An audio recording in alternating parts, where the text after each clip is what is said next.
dumbbell W raise. So on the intro videos, you saw that position to where I'm getting into that top position, which is gonna be our W. So if you look at my forearms and then you look at the shoulder relative to the torso, that's kind of that W position, hence the name W raise. So when we get set up, we're trying to be smart about understanding the anatomy, the muscle groups that we're trying to train, so we can really bias that lateral deltoid, which is the whole point of the movement. So we're gonna freeze your elbows at 90.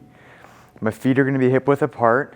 I'm gonna keep a neutral spine, and I'm gonna just slightly lean forward. And the reason we're gonna do that is because of the way that the deltoid inserts into my upper arm.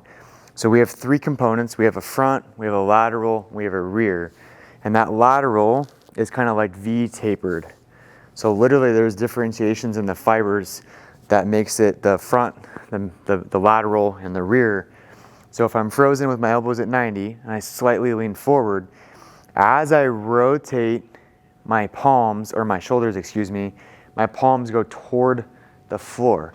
And that puts me in that W position. And it orientates that lateral head toward the ceiling, which is how gravity is working through that shoulder joint. So you get a better contraction, and you don't have to be in this long lever position like we'll typically see with just a dumbbell lateral raise. So you get a little bit of rotation, again, to orientate that head toward the ceiling, which is where gravity is coming through that joint. Now, is it normal to get a little bit of contraction in the posterior deltoid? Absolutely, just because of the nature of adding some rotation, right? If you get your elbows coming too far past your body, that's gonna be way more posterior delt, because your posterior delt or the rear delt is what creates extension or humeral extension, where it's driving my elbow past my body.